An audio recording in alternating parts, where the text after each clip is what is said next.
And joining me now is Florida Congresswoman Cammack. Thanks so much for being here. A question first that I'm asking another one of our guests. What does success look like in your assessment, say after this next 2 years or for the next 2 years? What are your specific goals? Well, I think really any measure across the board of what success looks like for Republicans, Democrats, Independents, really Americans in general, is that we execute on the promises that were made on the campaign trail. We often hear in politics, promises made, promises kept. That is what President Trump is aiming to do. And so really, it starts with bringing down the cost of everyday living for Americans, whether it's at the gas pump, whether it's at the grocery store. We want to make sure that life is affordable again. And then, of course, border security has been a mandate that has been given to us by the American people. You see currently where we, for the last 4 years, have had open borders. We have had violent criminals come across unvetted. We don't know where they are. Crimes have been committed in communities all across America. And Trump has committed to not only securing the border, but to getting these criminals out of our communities. And so I think those two issues right there are big ones to tackle. But when we talk about the golden age and the golden era, it's really about putting us on a path to make sure that this nation is about equal opportunity, not equal outcome. That's ultimately what success looks like in this country, where you can come from anywhere. You can have any background. Your parents could be anyone. It doesn't matter what box you check. You have an opportunity to succeed in this country. And that's what we're fighting to protect and to keep going for the next several decades.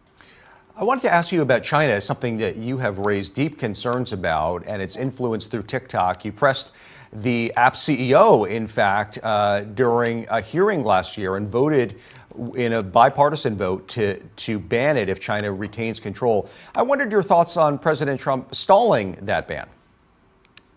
So, the bill language itself gives the president the flexibility to extend up into this period. So he is well within his rights as commander in chief and executor of the nation to do just this. And I know that he cares very deeply about the national security of this nation, which is why he's taking this very seriously. And he's making a point to say, listen, we don't want to deny the users of this platform the ability to access it, but we're deeply concerned about its connections to the Chinese Communist Party. And there is no doubt that this is a tool for the Chinese Communist Party. They have said that they will refuse to divest. So we know that President Trump is a very aggressive negotiator. We know that he has brought folks to the table previously in other deals that maybe wouldn't have come before. I look at the Abraham Accords as a great example of where he has been successful, where others have not. So I am hopeful that we will see a full divestiture. For us, we want to make sure that Americans' data and privacy is secure, as well as not giving our adversaries an advantage in terms of any sort of data collection and harvesting of Americans. I wanted to ask you about Florida. It's certainly well represented, at least that's the anticipation in the new administration, starting at the very top, a native New Yorker who was a Florida resident. I wondered how that could be used to benefit your beautiful district in the northern part of the state. Well, it goes without saying that Florida is rife with talent.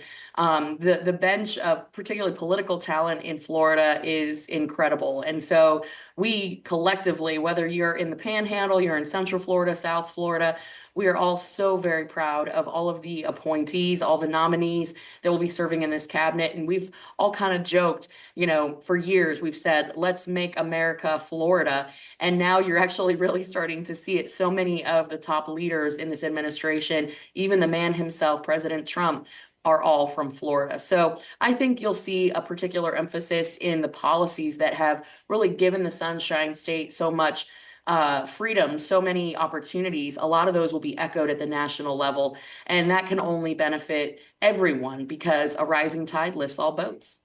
One final question. I think we have about a minute or so left. I wanted to ask about your resolution to ban foreign flags on the floor of the House of Representatives. Yeah, for me, this is very simple. Whether you are for or against the funding of the war in Ukraine, one thing is for sure, we should absolutely agree wholeheartedly that the only flag that should be flown in the United States chamber of the House of Representatives should be the American flag. And this really stemmed from a moment after we had passed, and I did not support it, but there had been the passage of a $63 billion Ukrainian aid package. And I saw my colleagues handing out a Ukrainian flag to multiple members, and they were waving them on the House floor, chanting Ukraine. And for me, as an American representative, that just really felt so wrong. So for me, this is a unifying moment. If we can agree that the only flag that should be flown on our House floor is the American flag, then we can move from there. But if we can't even agree that we're going to just simply fly a singular flag, then that says a lot more about the trouble that we are in as a nation. And so this is why we felt it was important to introduce this resolution to take a stand. Okay, well, we'll have to leave it there. Thanks so much, Florida Congresswoman Kat Cammack. Really appreciate it. Appreciate it. Have a good one.